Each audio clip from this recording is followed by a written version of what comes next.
It started back in Glasgow on Tuesday and included some of the top riders in Europe.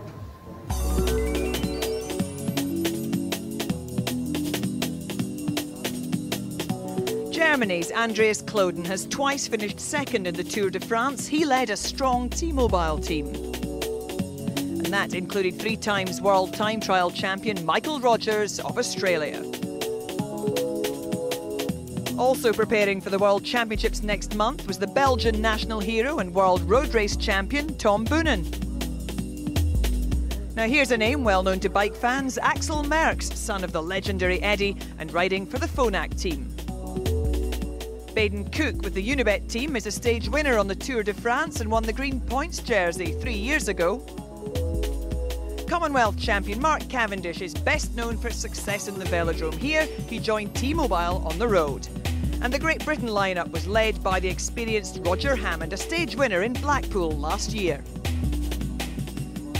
And this is the route they followed. It all began on Tuesday in Glasgow and followed a route through Castle Douglas, then down into the northwest of England for the Blackpool to Liverpool stage. We headed across the Pennines to Bradford, down to Sheffield, and then into the West Midlands from Wolverhampton to Birmingham. Yesterday we were in Kent as Stage 5 followed a route from Rochester to Canterbury. And finally today, the final stage from Greenwich to the Mall and the finish of this year's Tour of Britain. We'll rejoin the race live soon. First though, to round up the early stages, here's Chris and Hugh in Glasgow.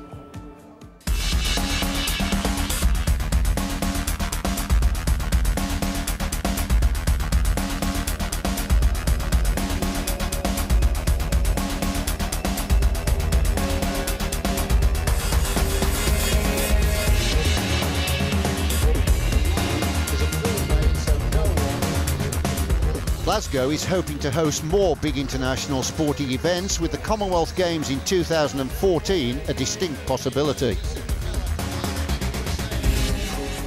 Well, the opening stage sets off from Glasgow and covers 101 miles down to Castle Douglas in the Borders. There are 3 third category climbs and 3 sprints. The lineup, 95 riders, 16 teams, and there's some stars. There's one, Andreas Klöden, second in the recent Tour de France. In the lineup also is Nick Noyens, the defending champion. So this stage sponsored by Glasgow City Council and Dumfries and Galloway Council, as the field pedal their way out of the park and onto the road of the course. Roger Hammond of Great Britain, who won the sprint in Blackpool last year, as the field gently moved towards the deneutralised flag. The world champion Tom Boonen is in the lineup as well, no doubt thinking about defending his title successfully in 3 weeks' time in Austria. Well, alongside me, Chris Boardman, a man who's wore the yellow jersey on 3 occasions in the Tour de France, and he's a former world and Olympic champion. Chris, there is a star-studded entry here for the 3rd Tour of Britain. Yes, it is. It's always my favourite time of the year because we see a lot of the old hands are getting ready for the World Championships, but we also get a good sprinkling of young names as well, and I'm glad to say that some of them that are in contention, serious contention, are British too. It's Brian Holm, the team manager for T-Mobile. Now what's going on here? Well, he's having a little chat with Michael Rogers there.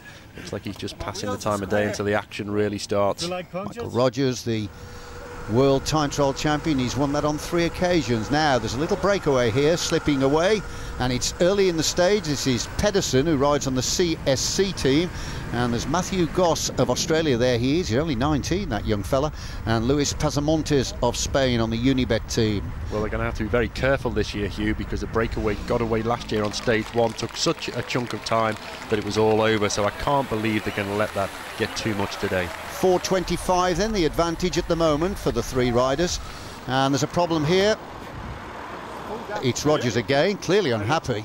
Well, it's just one of those things, I'm afraid. Part of the race, better now than later on in the day. He's got back in time to get into the convoy of cars, and he'll use them to see his way back up safely into the peloton. And here is the head of the peloton, and I must admit at the moment there's no sense of urgency creeping into this. 3 of the Quick Step team near the head of the race, with Tom Boonen sitting comfortably in the wheels. Andreas Klöden's the next we're looking at. Once again, rider clearly unhappy. Now, what did he say there? Well, I actually think he was saying that he's sick. Unlike Rogers, he doesn't look happy like he is passing the time of day. I think he's not too happy at all.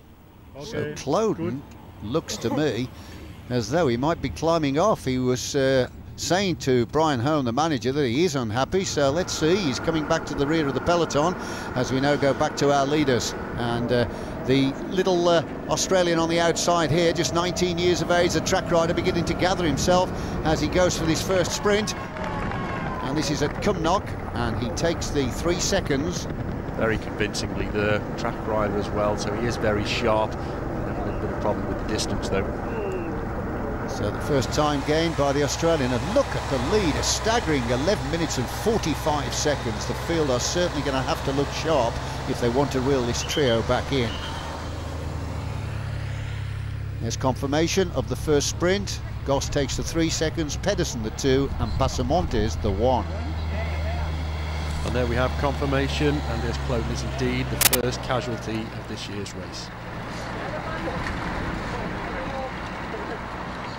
Like any major stage race, there are different coloured jerseys presented at the end of each day, and in the Tour of Britain there are 4. Instantly recognisable is the yellow jersey presented to the overall race leader. The spotted jersey is worn by the rider who leads the Eon King of the Mountain contest. The most consistent daily finisher wears the green points jersey. And then there's this one, the T-Mobile Sprint jersey, worn by the cyclist who performs best over the 3 designated sprints on each stage. Today, Kirkcudbright hosts the 3rd and final sprint in this opening stage of the Tour. Whoever crosses the line first will earn 5 points and a 3-second time bonus. These days, things generally move at a slightly slower pace here in this pretty Galloway town, that was once one of the busiest ports in Scotland. Kirkcudbright has a reputation for attracting fine artists, and Robert Burns was also a frequent visitor. Now tourists are drawn to the historic streets, as well as race followers. Well, the 3 leaders now approaching the 3rd and final sprint in Kirkcudbright. And Goss has won the previous 2, so he's got 6 seconds already under his belt. Here they come up to the line. Goss is in the middle. Yes, just takes it. The young Australian then has won all 3, so he's the race leader on the road with 9 seconds to his advantage. Pedersen second there gets the 2, and Pasamontes the 1. Pretty impressive stuff from this young Australian, Chris. He is, but he's working hard very early in the race, and these seconds, they may be important, but don't forget they've got a nasty climb before the finish, and that's where you're really going to have to be careful. And they're lining up for it. It's Loch Fergus, and it's 8.5 miles from the line. And I must admit, these 3 are still going well. They've been clear for about 78 miles at this stage, and there's the advantage. It's come down to 5 minutes. This is Taligi on the front, the Belgian who won the Tour of Belgium, and there's a little attack just developing here from the Lotto rider. Well, it does look, it looks quite strong. You don't have to go far, but we get into closing stages, and everybody's keeping a close eye on things now. Boonen there fancies himself with a sprint if they can get this breakaway back, but I think they've got a very good chance of staying away, Hugh. Yes, I think you're right. There's nothing organised at the front. A couple of riders have a go. They're immediately pulled back. Up the front. Brian Holmes definitely trying to organise something. I think they might get the stage today. They might get to contested amongst the 3 of them, but I doubt it's going to be anything like the race-winning move of last year. Well, the lead is falling all the time here, but I think they're going to run out of distance. And it looks like the stage winner is going to come from these 3. This is the sprint then for the summit of the final climb. It looks like Pedersen, the young Dane, has got the better legs. Pedersen coming to the summit. Yes, he takes the maximum points there at the summit of the final climb. So Pedersen for 4 points. It would be Pasamontes that would get the 3 there, and Goss the 2. So it will mean that Pedersen has amassed 11 points on the stage, so he will be the first leader on the King of the Mountains competition. A couple of riders trying to go clear here, and that looks like the Italian rider, the sprinter, the man that won Milan San Remo, Pozzato. So he's frisky at this stage. Well, he's getting ready for the World Championship, so it's an important race for him. We can see that no team wants to do the work at the moment because the race is still taking shape. There's nobody who's got a clear lead that can be defended. So I think at least today, probably into tomorrow as well, we're going to see much more of an open attacking race. I think Pedersen was telling Goss there, come on mate, you better start assisting with the workload here. So he's starting to come through. He was probably trying to just sit at the back and save himself for the sprint. He looks tired though, Hugh. He looked tired on the last climb. We went with the other two, but he is starting to run out of steam. As we saw, he worked hard early in the stage, and at some point you have to pay the price. Well, the world team manager clearly unhappy as well. He's trying to, I think, have a chat to Brian Home to say, come on, let's join forces and try and pull those three back. Well, sometimes when one team doesn't want to do all the work and use all their energy, sometimes all the teams will put one or two people in to chase the breakaway down, so you'll get a bit of a combine at some point in the race. Well, Pizzato at the head of the peloton picks up the 1 point available, and the overall standings in the King of the Mountains at the end of this first day is Pedersen leads with 11 from Pasamontes 9, Goss has got 7, and as you just saw, Pizzato at the head of the peloton picked up the 1, and there he is. Well, it's starting to speed up towards the finish now. These three have been out there an awful long time, but I still believe they've got enough to hang on. 3 minutes and 58 seconds. And the group is chasing now from behind, but they've left it too late. It's a matter of who has got the better sprint here.